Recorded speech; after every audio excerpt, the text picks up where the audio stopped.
Hello and welcome back to the LifeEd channel. In today's video, 3 bank scams to look out for. Before we get started, make sure you like, subscribe, and hit the bell icon so you don't miss any new videos. And as a word of caution, this video does contain flashing imagery. If you're susceptible to such imagery, please turn off the video now. So when you think of bank scam, what comes to mind first? Does it usually involve hackers hacking into your account? Perhaps you're imagining highly sophisticated and technological operations, which are then overseen by well-coordinated large organizations. In fact, this is rarely the case, as online security is very difficult to break. These are the types of attacks that are the responsibility of your bank to deal with. It will be up to your bank to rectify these situations. So if beating the bank's security is so difficult, what is a scammer to do? And how are they going to go about trying to get your money? Well, in fact, like most criminals, scammers tend to be criminals of opportunity. In fact, they're always scouring for an easy mark. So, what are they doing to find these people, these so-called easy marks? Most often, they'll set up a small call center, and with the help of robocallers and auto-dialers, they will scour the phone book and online telephone number databases to weed out the 99% of people that will not fall for their scam. So now that they've found their victim, how are they going to try to get your money? The first scam we're going to talk about is a bank fraud scam. This is a form of phone scam. Someone will call you claiming that there's fraud on your account. They may say that money is being transferred out or that money has gone missing. They'll often claim that they might be from your bank's fraud department, or they may claim to be members of the police force. They can use a variety of excuses as to why your money is at risk. Quite often, they will actually say that your own bank staff is under investigation and that you cannot trust any of the staff in your local branch. They will often use high-pressure tactics, including making assertions that it is time sensitive in order to save the money in your account. They will put you under a great deal of pressure in order to make you act as quickly as possible. Their main goal will be to gather all the information that they need to either log in to your online banking and make transfers, or the information that they need to set up online banking if you don't already have it for themselves, unbeknownst to you. Although much more rare, in some variations, they will send a scammer physically to your house to collect information to help with the investigation or to allegedly collect compromised bank cards.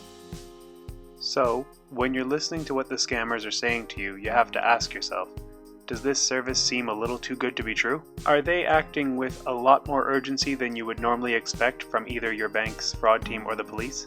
Here is what you should expect from a real call from your bank's fraud team. This should make a scam call stand out as a dead giveaway. Just a couple of simple security questions to verify your identity, and then simple yes/no answers. If you're not sure, hang up the phone. Next, you're going to want to wait 5 minutes before making another call.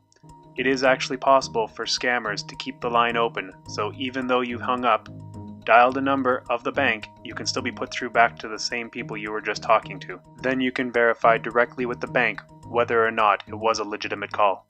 The next scam we're going to look at are romance scams. Scammers generally target 2 groups of people in this scam. They like to target older widows, both male and female, and middle-aged people who are divorced. However, anybody can fall victim of a romance scam. They especially like to prey on the lonely and the vulnerable. It is most common to meet these people online. They will prey on people on dating sites, chat rooms, personal ads, anywhere they can really look to find people who might be susceptible.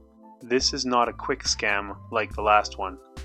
Scammers are willing to invest weeks, months, sometimes even longer into building a relationship with a person before asking for money. The reasons that they might have to ask for money can vary greatly. Usually, it can start small. They need the money in order to be able to continue to communicate with you, either to pay for their internet or for unexpected emergencies. As the amounts that they ask for get larger, eventually you'll probably have to go to the bank to do transfers or to withdraw money. They will give you scripts to use at the bank so as not to raise the suspicions of the bank staff who are trained to recognize such scams. Bank staff are often trained to ask probing questions in order to get more information about the transaction that you're trying to do. If they become alerted to the possibility that you might be being scammed, they may take you aside to have a private word. Remember, they're only looking out for your best interests. If the scam goes undetected, it'll continue until either you become wise to it and put a stop to it, or you run out of money and then they'll give up. So ask yourself, does the person you met seem too good to be true? Before you start sending them money, it might be wise to meet them in person or at least do several video calls. I guess this is a good time to put out a little public service announcement. I'm not trying to scare people off from dating. That's scary enough already. The best defense against this type of scam is a good family and friends group. Your support network is your best defense. This brings us to our final scam we're going to look at today, the refund scam. This is a relatively simple scam to pull off, and it is quite effective.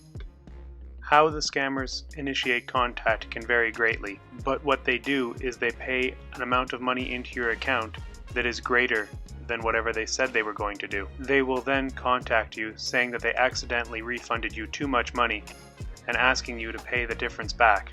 At this point, they will play on your emotions a little bit, claiming that it was an employee that made a mistake and threatening their job. And you, feeling sympathetic and seeing that there is an amount of money in your account that is too much, decide to send back the difference in order to prevent the employee from losing his job. After all, everybody makes mistakes. But then, 1 or 2 days later, after you've sent the money back, all of this mysterious money that was refunded to your account disappears, and then you end up out of pocket by whatever you sent back. I know you're thinking, how can they possibly put money into my account and then take it out again? The most common way is to deposit a fraudulent check into your account and get you to transfer the money out before the check has fully cleared. Just remember this. Banks are not known for acting quickly, so if someone's trying to rush you into making a decision or taking action, it's probably something you should be taking a step back from and thinking about before doing anything. Well, that about does it for this video. Don't forget to hit the subscribe button, then smash the like button and check out some of our other videos. If you have any questions or any suggestions for future videos, please post them in the comments below, and we'll see you in the next video.